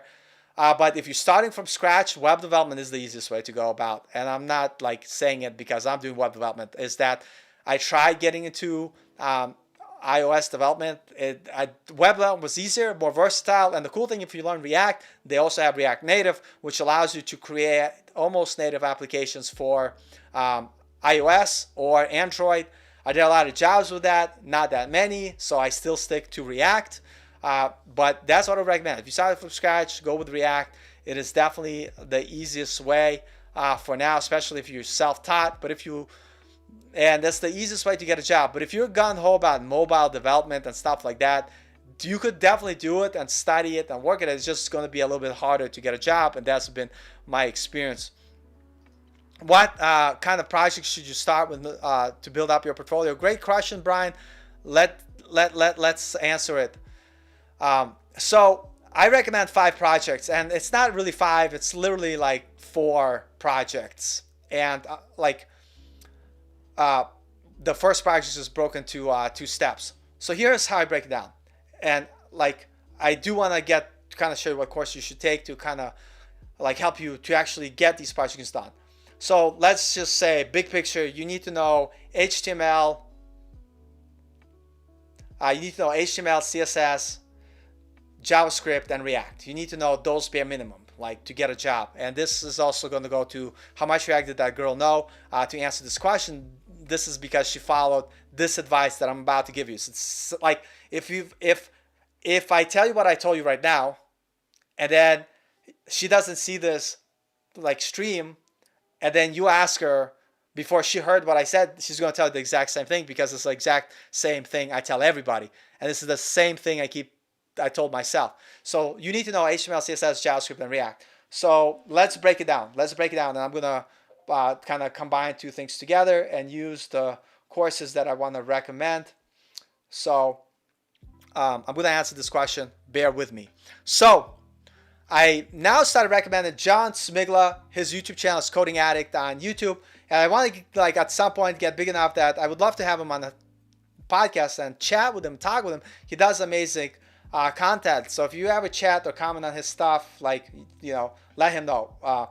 Wait, let me go into his channel first. Coding Addict. Number 1, the reason why I love his channel, he puts a lot of the 10 hours, 20 hours, or whatever, of his actual paid tutorials on YouTube. You could see a lot of his stuff. You could learn so much stuff from his courses. He gives out on YouTube for free. He gives so much content away for free. It's retarded. It's insane. And a lot of his 10 hours React tutorial, that's from his actual course. He puts his 10 hours up front because he knows he's all about getting you guys to code. So number 1, start here, right? If you want to not pay for anything. But I am going to give you a roadmap that you could follow using his tutorials. So this is John Smigla, his website. He has a lot of courses, but I'm going to break it down into courses that you have to take. And I'm going to start only using his tutorials today. Just show respect to him. And I'm going to tell you the tutorials that I took and the tutorials I'm taking. So number 1 is starting here. Is with HTML and CSS. And I'm not logged in, so you're not going to see the courses that I bought. But listen, I don't get any kickback from people buying courses on Udemy. I'm just telling you legitimately, breaking down a roadmap for 2021, and I'm giving you recommendations that I 100% stand behind. I would never recommend the course that is garbage. And if I do recommend the course that is garbage, it's because I'm an idiot. I'm stupid, and I want to lose my subscribers, and I want to lose my reputation. I show you my real LinkedIn. I show you my real resume. So my reputation means a lot to me. So that's why, I'm only going to show you good stuff. And wait till it's on sale. By the way, I think, anybody that participates in the 29 monthly thing, I think it's actually a good deal. And I'm so pissed that they started doing this. I spent over $3,000 on courses on Udemy. It's not a joke. It's not a lie. Over time, over many years, I have over 300 courses. I spent over $3,000. But if you do the monthly thing, and you do even 2 courses a month, and I actually now looking at it, I think it's a great way to kind of keep yourself in check. Start the monthly thing, and just have 4 courses that you're going to bang through in 4 months. And the monthly subscriptions to give you access to all the courses that you want, or you could downright buy it. Buy the course $19.99 or wait till it's on sale for $12.99. But here's the thing: this is the first course. So talk about the projects you should build. Your first project should be a basic HTML and CSS website. You should know the basics of HTML. You should know how to select elements. You should know how to style elements. You should know how to use Flexbox. You should know how to use Grid. And so you're going to learn all this stuff here. You're going to learn all the basics. You're going to learn Flexbox, Grid, everything you need. You're going to build your portfolio projects. It's going to be amazing. It's 34 freaking hours of amazing content. So, do this course. It is like phenomenal. It is amazing. So that's where you start. So your first project is to build a basic HTML and CSS website. So I'm going to show you one example just because to put things in perspective, to kind of know what we're talking about. Log in. So this is exactly what we did. No, that's not it. Hold on. Sites. Where's our... oh, here it is. This is our portfolio project site that we're building on Slack. And this is like basically, you don't have like, so basically you should be able to build an HTML and CSS website like this by yourself. That's step one. So, and that's project one, build a website with HTML and CSS. And number two, right, you transition to JavaScript. So this is the best JavaScript project course out there. JavaScript tutorial project and courses. I showed earlier in this video some of my CodePen project ideas. Like I'm right now going through this course just to review JavaScript. Again, you learn the basics. There's, JavaScript tutorial continue 2 hours. You learn DOM. There's 8 hours of DOM project tutorials. This is like the challenge of doing, and this is what I'm going to say right now. I can't quite guarantee it right now because I didn't finish this yet, but I showed you my counter example. I showed you my review example, and I'm working through this course right now. But I'll tell you, if you spend 8 hours of DOM manipulation practice, you will know JavaScript. You will be comfortable in an interview, especially for a junior dev job. Regardless that, then he talks about writing object-oriented JavaScript. If you're doing React, you're not going to be doing anything object-oriented because you're going to be using functional components, everything else.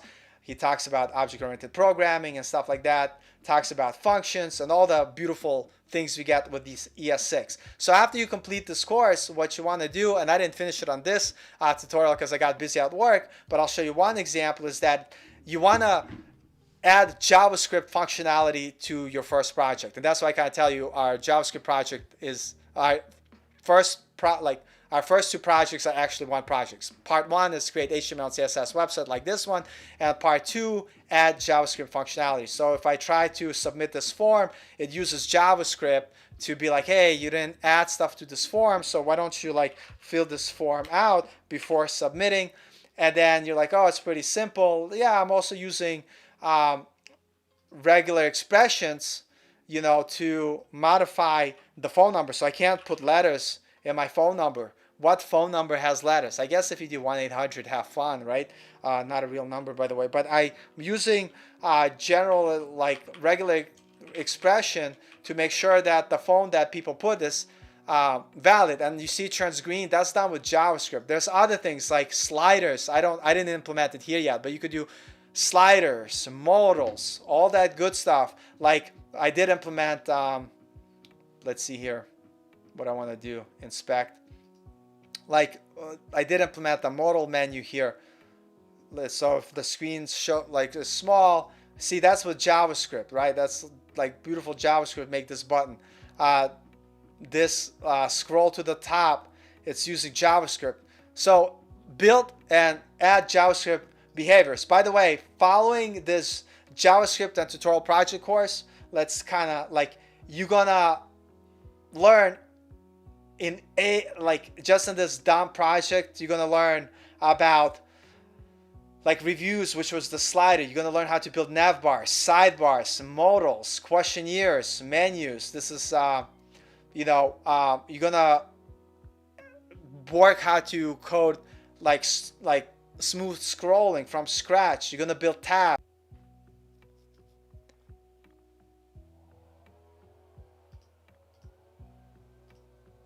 Hey guys, I don't know if I'm back. Let me know if I jump back onto the stream, if it disappeared or not. Hopefully I came back quick. So I'm not gonna go too crazy right now until I see confirmation that the stream is back up. Let me know in the comments if the stream is back up. We had like some sort of difficulty.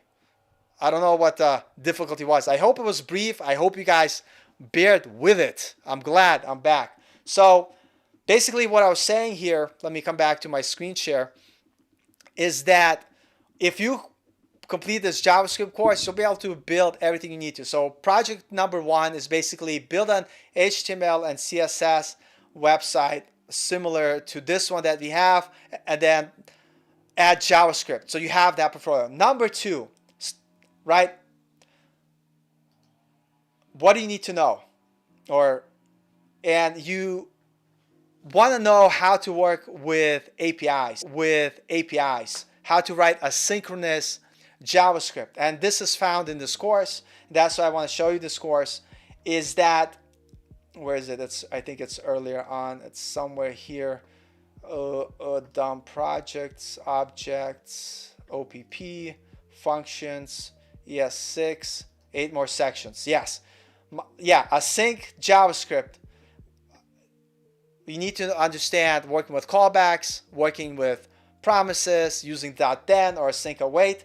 And then Ajax is basically how to use an API and make requests through your front end to get data. You get way too much practice here. You build a cocktail kind of app, and I'll show you an example because I've done it in his React course here to show you. And basically, that's another part which you'll get out of that JavaScript course, is to be able to create an API where you could do stuff. And I'll show you an example that's not from a course, something that I'm working on. But this is from his React course. This is built in React. I didn't do the JavaScript course. But basically, all this information is coming from an API. It's coming from a backend. And this you could learn bloody Mary. See, it searches drinks in real time. And when I click on it, get more information, it sends a request to an API using synchronous JavaScript, gets the data, and it's populated in my front end. This is something you have to know for your job 100%. You don't need to create a backend from scratch yourself, but you should be able to know how to get stuff from an API. So that's all covered in his course. I mean, his course, if you understand 80% of what he covers in this JavaScript tutorial project course, you are going to by far get at least a junior dev JavaScript job by far. And so the next course I would recommend, coming back here, so not all his courses I would recommend. We talked about his HTML CSS course. We talked about his JavaScript course. And now the next course is using React tutorial project course, another 48-hour massive course. It's, again, you will learn everything you need. And by the way, I completed this course and I was able to get a job based off his course, based off what I learned. So let's look at the outline. You learn basic setup, of course, yep, and using Create React App, basic tutorial using the advanced hooks. If you're starting React today, that's what you'll be working at a job. You're going to learn additional API, Markdown, like a bunch of other things that you can get that is not part of React, but API that you could use to make your React experience much nicer. Searching user on GitHub is one of his projects. I don't think I built that one. E-commerce project. I did build his store project. He does Redux, which you might need to know. He has a lot of old content which is based on class components. So if you want to brush up and learn the class components, you could go ahead here and learn all that stuff here. That's what I would recommend.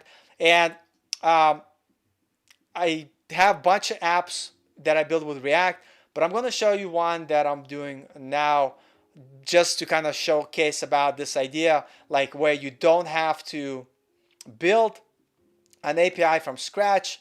So for instance, I wanted to make a note-taking app where I'm able to take a YouTube video and eventually take notes off the YouTube video, create sections, and create stuff with it. So this is my YouTube Strappy app, and hold on, it's gonna play stuff. I wanna stop it from playing stuff because I don't know if there's weird, whatchamacallit.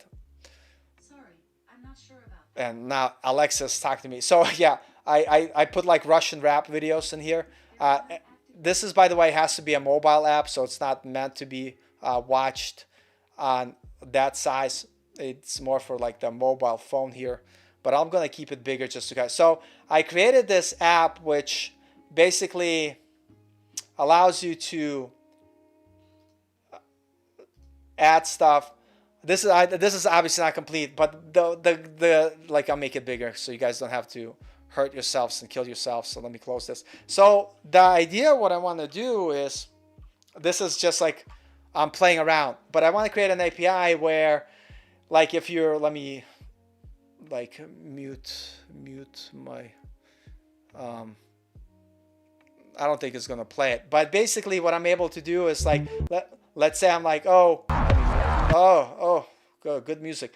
So for instance, I want to be like, oh, I like this, like from this section, I want to save that time, and oh, this information was great, so I'm gonna save that and make a bookmark. Oh wait, this section here was like, I really like this section here, so I'll start this section, and there was a good point here, and save this section, add it. And basically I want to be able to make these bookmarks, be able to take notes on them, and like when I click a section and press play, it's gonna load that particular section, right? Or no, I want to review this section, click play, it's gonna load that section. So I want to create a study guide where I'm able to consume YouTube, create my own YouTube tutorials based on the notes that I took of the most important part.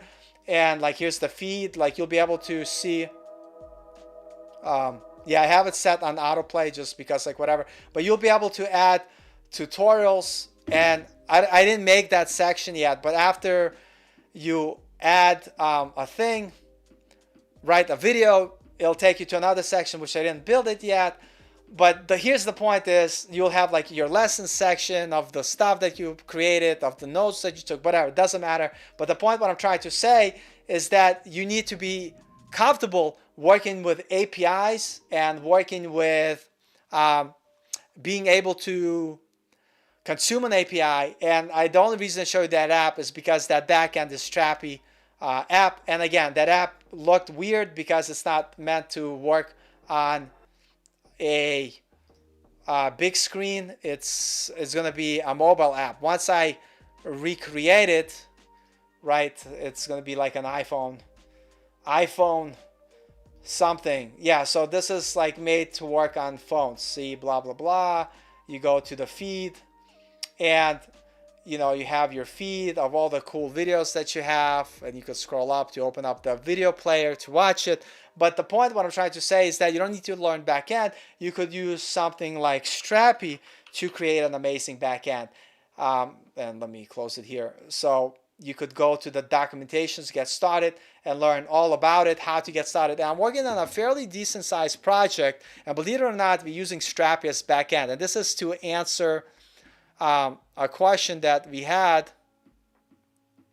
for projects that focus on the backend. I would say, you know, if you're still not comfortable writing backend from scratch, learn how to use Strappy to set up a backend. And what's awesome about Strappy is that it gives you hooks to be able to add custom Node.js code, and you could actually start making that transition where you're starting to write code in the back end. But believe it or not, this project that we're working on, which I can't show you because I'm not allowed to for the company that I'm working, but it's using Strappy as backend, and you could do a lot. And so let me finish this point. I'll show you another project that I'm working on where I'm doing exactly that and talk about the tech stack that I'm using.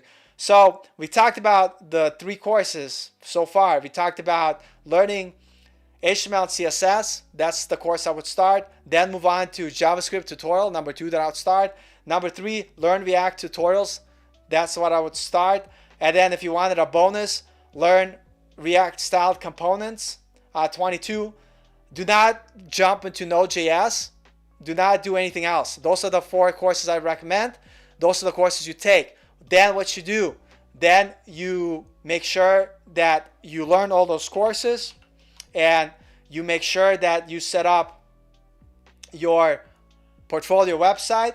You make sure you have your LinkedIn, and then you make sure you have your LinkedIn, and then you make sure you have your GitHub, right? Make sure you have those things exist.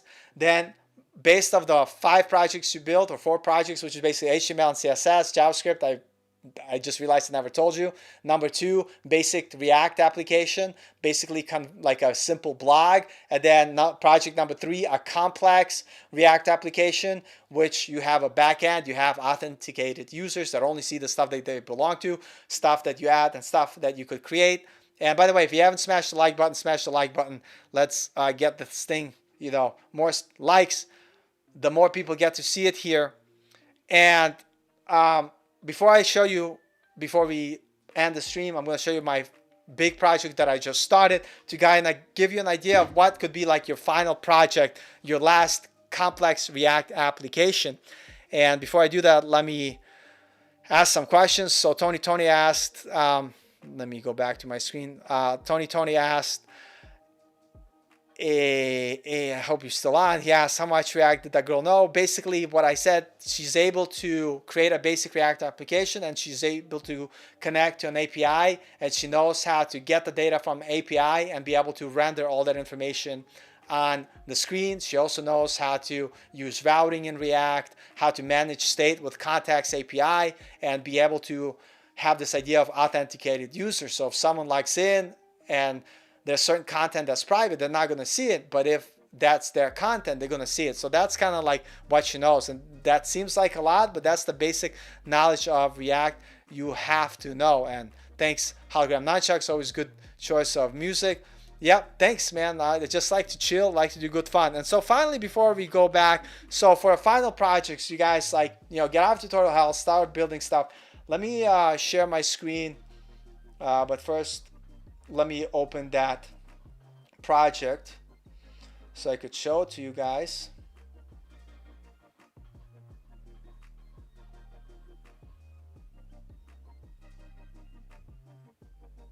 Yeah, I'm just looking it up. I haven't opened it in a while, so it's hidden here. So let's go to terminal. Yeah, guys, and load up the comments with some more questions. I definitely want to answer your questions to help you guys out. Let me know if you've been enjoying the stream so far. I know we cut out for a little bit, but hopefully I was able to jump back on fairly quickly, and that a lot of you guys jump back on, because a lot of good value. I'm not just saying it, but I think we definitely doing a lot of great stuff here.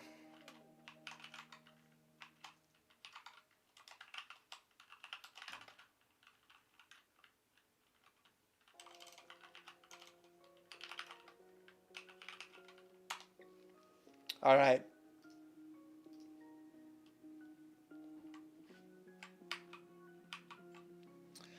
All right. So let's see here. All right, guys. So here's an example of like a more complex project. I opened my code editor so I could fire it up for you. And let me just close the necessary windows here. So right now, and type where I am, I'm not doing this yet. This is going to be when I'm going to work on the backend from scratch myself. I just created that folder. Right now, I'm not doing it. So don't think about it. Let me make this bigger so you can see. So basically, my backend is using Strappy, the thing that I showed you earlier. And what's cool about with Strappy, you could use REST API, or you could use GraphQL. In this case, I'm using GraphQL because it's something that I'm using at work.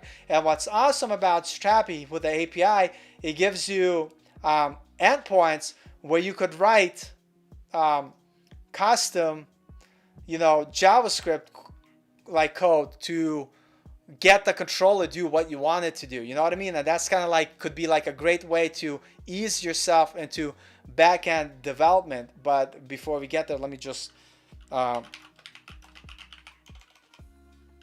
get this API going.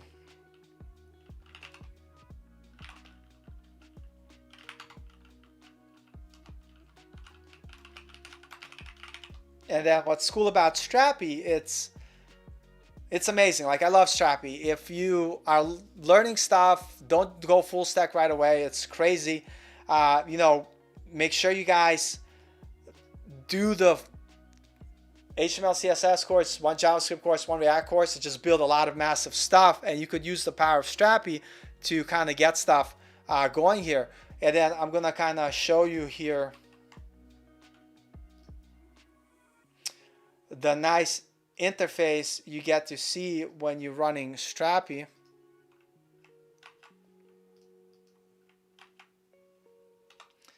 So I have this like great backend, and what's cool about it, like you could enter data here very easily to test stuff out. You could also, and this is what I'm going to do in the front end, I'll show you one example of that. You could add data from your actual application, but I just wanted to show you that this does have an amazing visual representation of what you're doing. And like I said, I'm also using GraphQL.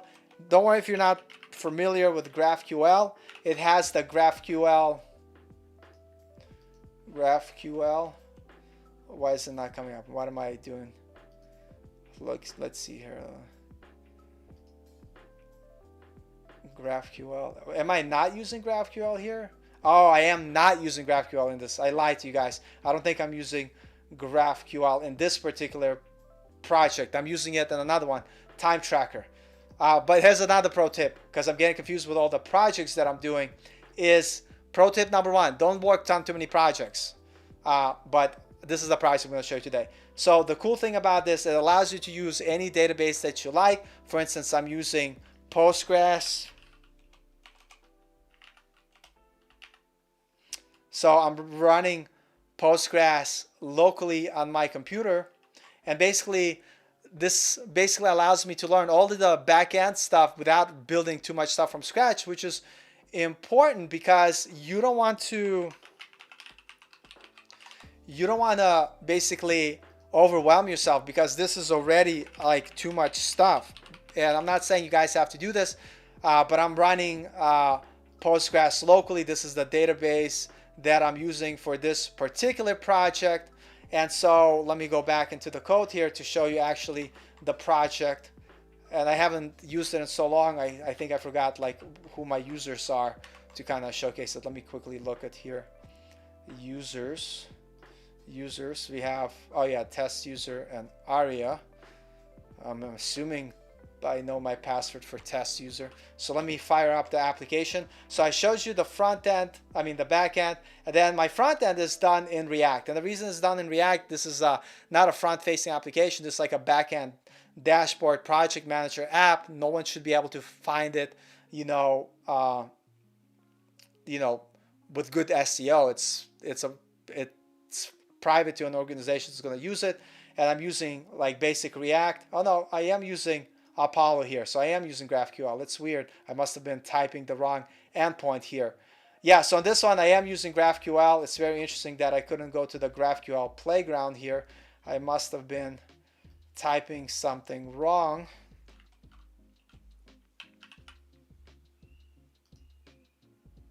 Oh my God. Oh my God. Can I use fatter fingers on my keyboard?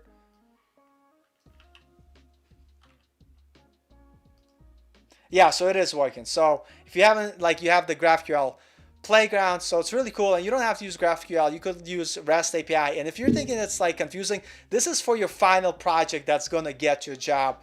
And you should be familiar if it's REST API or GraphQL API. It's like super important. So let me fire up my application to kind of show you it in action. Let me open another terminal, split terminal. Let me go here. And if a lot of this is like, oh my God, we're lost. What are we going to do? How are we going to do this? You're going to get there. That girl, Katya, she made a lot of progress and a lot of dedicated work in 6 months, of hard working. And she was able to get to a point where she was able to do well on interviews. So, but to kind of give you an idea of building your final project and type of functionality you should have, let me kind of show you here.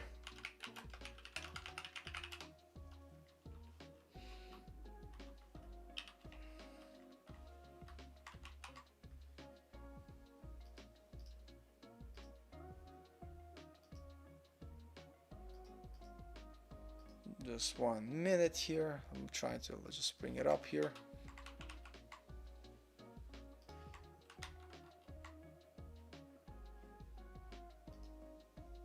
Okay, here we go, here we go. Let me pop this open here. And if you have questions about this application, let me know. Let me just double check here.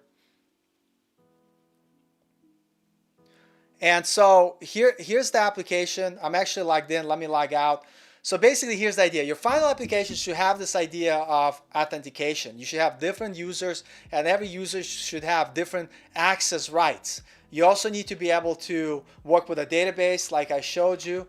I've already closed it. And so I'm using Postgres. Postgres, if you're looking to get high, Postgres is the one you guys should get comfortable. Do not use Firebase. Just don't do it. If you want to get hired, use Postgres, SQL, super important. So here I am. I log in. I know why. This is using a different test user. So I got to make sure I entered the right password. All right, so I'm logged in. You guys see this? And so I have access to my organizations that I belong to. And so when I clicked on the organizations, it's only going to show me the organizations and the stuff that I'm part to, right?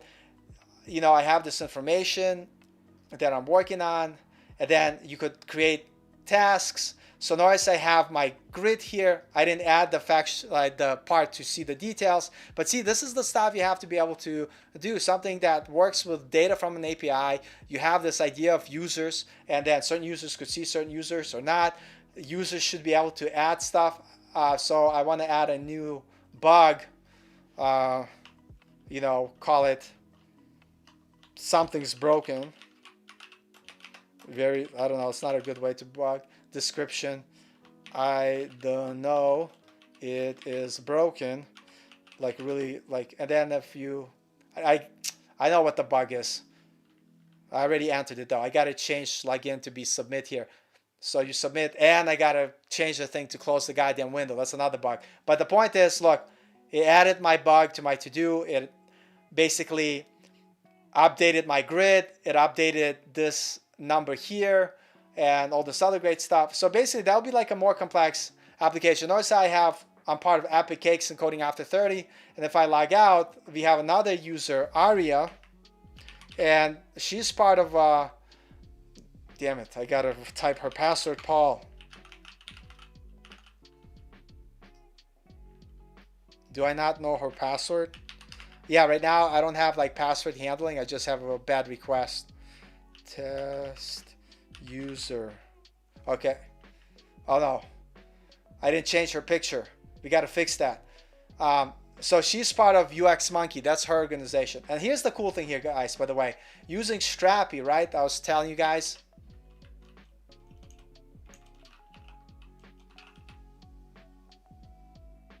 So I didn't implement it, let's say, being able to change the photo from my application yet. Eventually, you'll be able to do all that stuff.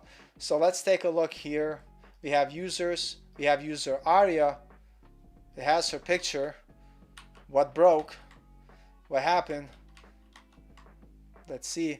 So obviously, I have bugs in the application. And I'm not going to hide the bugs. Why? Because that's the reality of the situation. Avatar.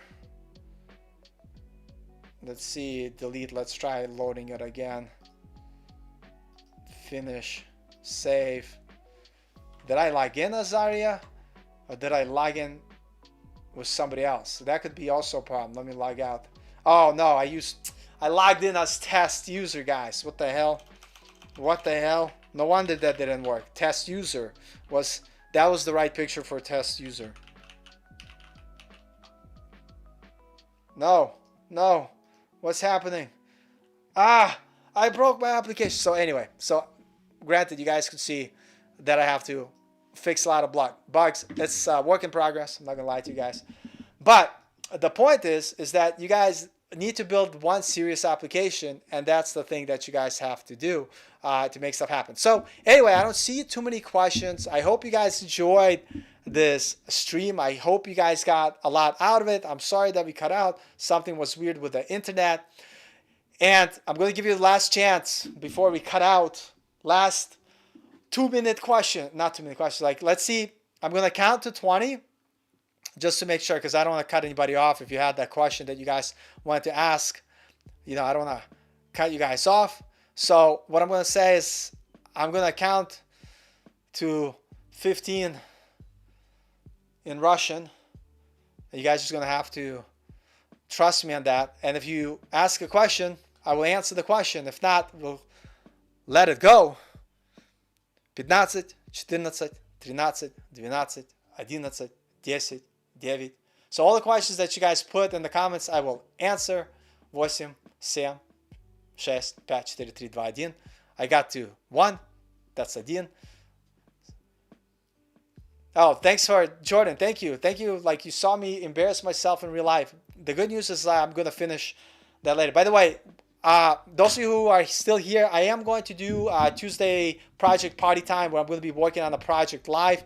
It's probably not going to be excited, but it's great because you guys are going to see the issues that I'm having. You could kind of see the stack that I'm using. You could ask questions. I could answer questions. And maybe you guys see something that I'm doing wrong and you could help me out. And so we could go from there. So that's going to be Tuesdays at 6 p.m. Central Time. So if you guys could join, definitely join. But it's all going to be about coding, and I don't expect a lot of people joining that one. But at the same time, like, I want to do stuff that's more actual hitting the ground running and coding. So with that being said, guys, all of you guys, who joined the live streams, that watch what we do here, I want to say this channel would not exist if you guys did not exist. I'm so thankful. I give you my heart, my love, all the best for you guys, for everything, because you guys are amazing, and I'm just glad that you guys part of this amazing ride. And before all of you guys go, if you missed the Slack link that I usually only share when we do the lives, I'm going to share it here with you guys. And so join us on Slack, ask some questions, doing all this great stuff. And yeah, Jordan, you know the truth. It's always important to just keep hustling. It's important to continue learning, always learning Russian. Yeah, right. Russian is tough. I mean, I know Russian, but I gotta keep at it. I do listen. I know if you saw my other application that I showed you that had a bunch of Russian app and like Russian rap and Russian music, is because that's how I keep my Russian. I listen to Russian music, watch some Russian musics. Yep, straight up. Looking more to learning with me. Hey, I'm just some dude, and if you're getting some value out of it, I'm so thankful and awesome and glad to always have you here. So I'm always going to give you my best, and got notifications on. That's right, that's how you get it, guys. Thank you as always. Thanks for everything. I'll see you on Tuesday during the coding portion, and if not, I'll see you guys next live stream. And then keep an eye out for random videos that I will put on. And Brian, I will definitely check it right now. I don't know if I have my phone next to me.